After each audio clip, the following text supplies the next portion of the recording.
Hi guys. All right, so I know this is super late, but I still wanted to go live.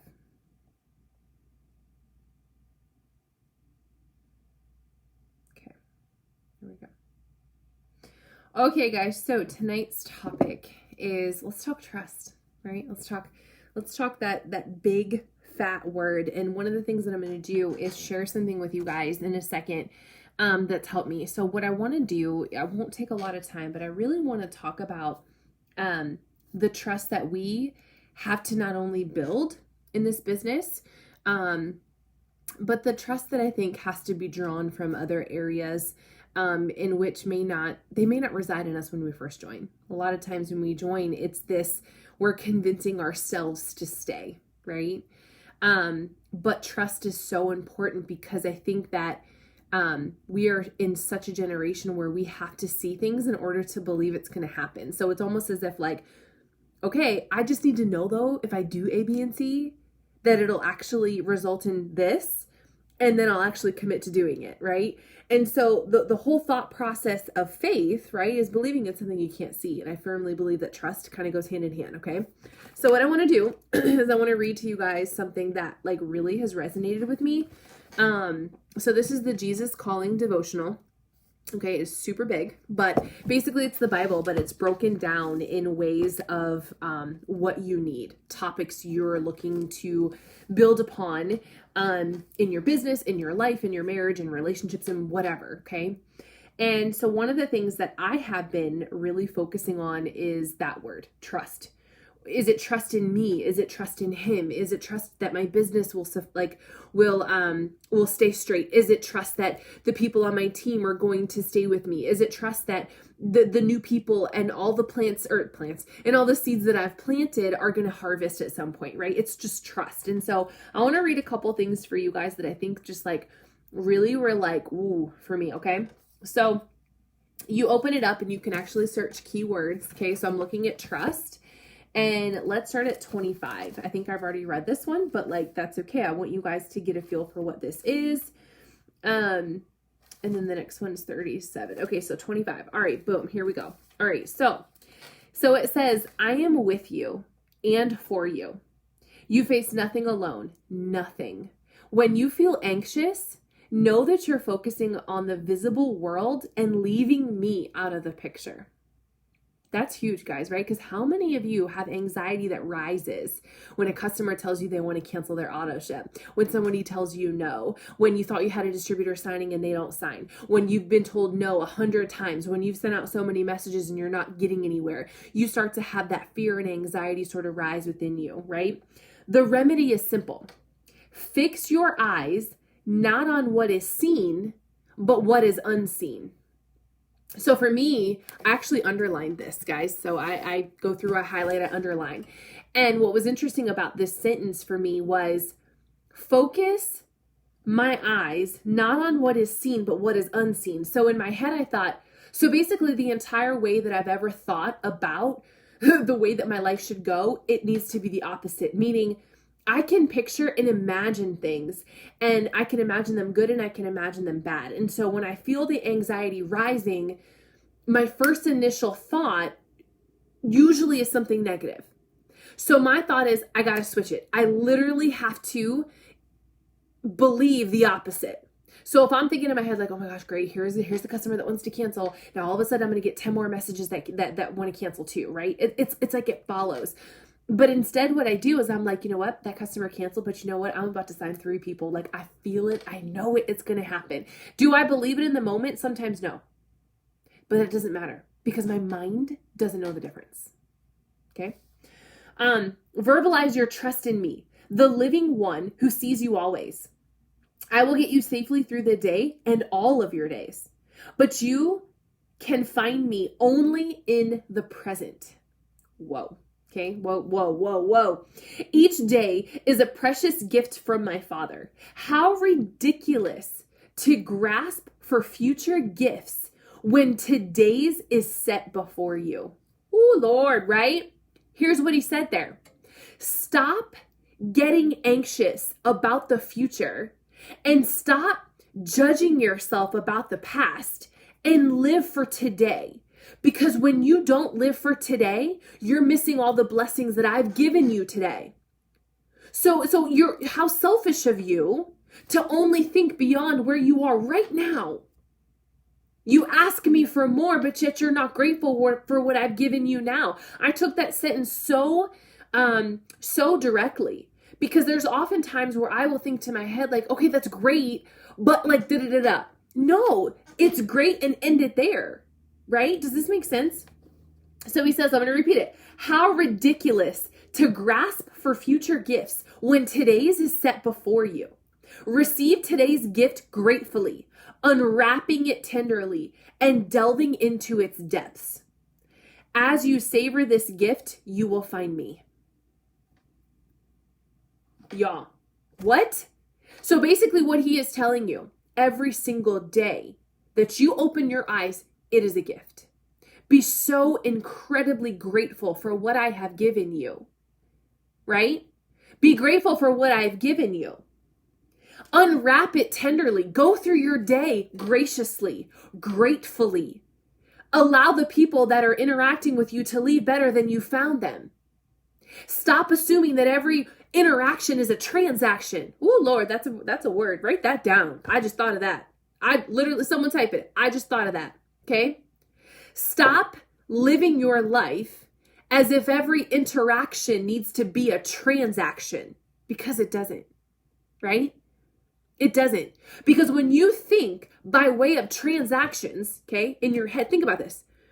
You are fixated on something that is more important than him.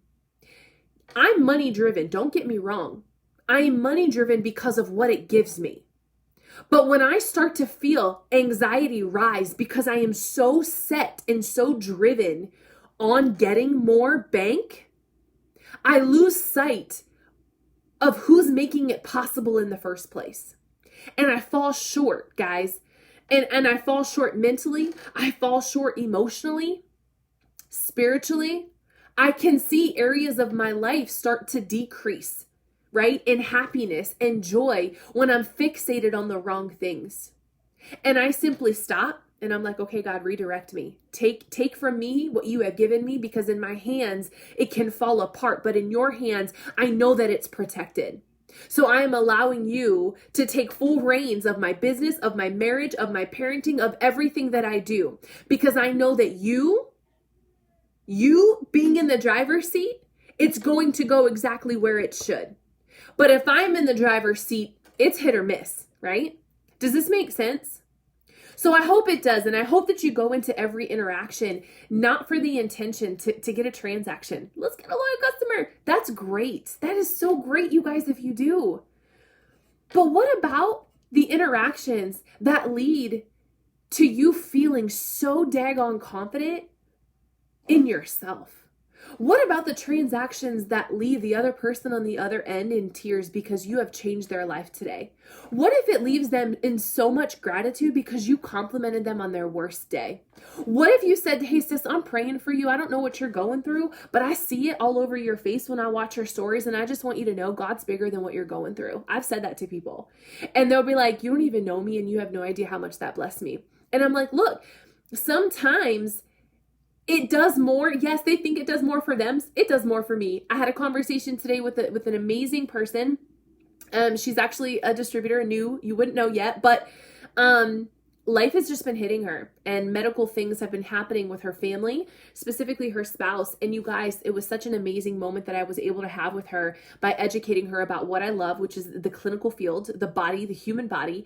And sometimes, as we move through life and we're faced with adversity, especially when our loved ones are involved, our methodology or our thought process kind of goes out the window. And I was able to reassure her. I was able to educate her. I was able to pray for her. I was able to do so many things. And in that moment, I realized that God placed this business in my path, not just for the money. He placed it in my path because he knew that I was capable of doing things like that. And for me, it was such a moment that I was like, oh, Lord Jesus, thank you so much. If today that is the only thing that you give me, I'm going to tell you right now, I am so incredibly grateful. Because for me, it validates who I am as a person and who I'm trying to be. It validates the fact that she saw enough in me to come to me and ask me a question, to confide in me in something that was literally tearing her apart, right? And for me, it was just such an honoring like moment that I had so much humility in. And I was just like, oh my gosh, I'm so overwhelmed with happiness. I actually did a hands free just because I wanted people to understand. You may think that you're not impactful, but you are. And I think that you have to trust that God knows exactly what's best for you. And that when you feel like you're on the wrong path, or when you feel like that fear and anxiety is rising up, then stop and ask yourself, are you trying to control the situation more than him? Because I guarantee you 9 times out of 10, that's what's happening. You're trying to control the outcome. You're trying to control which way you're going. You're trying to control what's happening. You're trying to control the decisions that are being made. You're trying to minimize this. You're trying to maximize that, right? You're trying to cut corners. And I think throughout this all, even though we may be able to get away with some of that, we're never going to get away fully with it, right? It always comes back around, y'all. And I think that there's a moment that I think it's almost like God's like, all right, I'm going to let you do that. But you do it again, and you're going to have to learn a lesson, or you do it again and I'm going to have to prolong this because I can't give this to you because you haven't elevated to where I need you to be. And I need you to trust that I have given you everything you need so that you can get to that next level, because every new level brings a new devil, sweetheart. Didn't you know that? Right? Didn't you know? Hey girl. Hey, right? So every new level brings a new devil, and he's like, I need to elevate you. I need to increase you. I need to maximize the space that is within you because I'm supposed to fill it up. Not money, not greed, right? Not this boyfriend, not that girlfriend, not this job, not da-da-da-da, right? Not your husband, not your kids, me. Because if he is within me, then I'm everywhere, right? So I just wanted to get on here, and I wanted to hopefully shed some light on that. If you're watching it now, you just go back and watch the replay.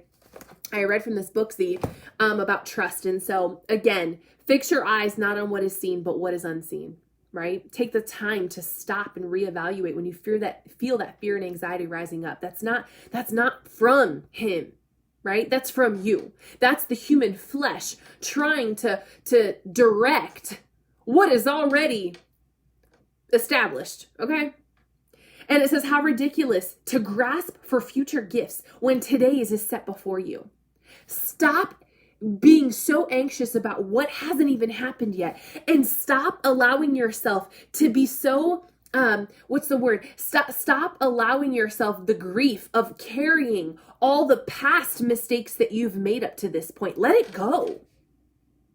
Because right now, today, in this moment, he's saying, I have given you a gift. I've opened your eyes today, and I have so much planned for you today. But you're so worried about tomorrow. You're so worried about next week. You're so worried about 3 weeks from now. You're so worried about what happened 2 weeks ago. You're so worried about what happened a month ago that you can't see what I've given you. How ridiculous are you?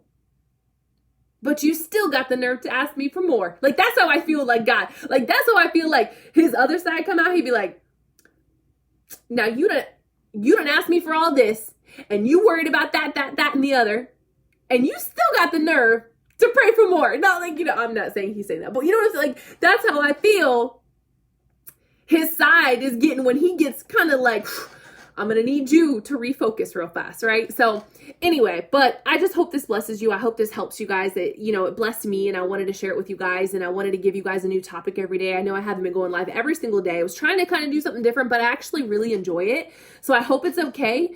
But today's was really just about trust. And so watch the replay. Let me know your aha moments. I hope this blesses you. I love you guys. I appreciate you guys. And let's keep going, team. Let's keep going. Stop getting fixated on things we can't control. Stop fixating on the numbers, on the enrollments, on all that. Start fixating your focus on the interactions, and stop thinking that every interaction has to be a transaction. Ooh, that's a word. I told you, like, look, you go back and watch that. Someone better quote me on that.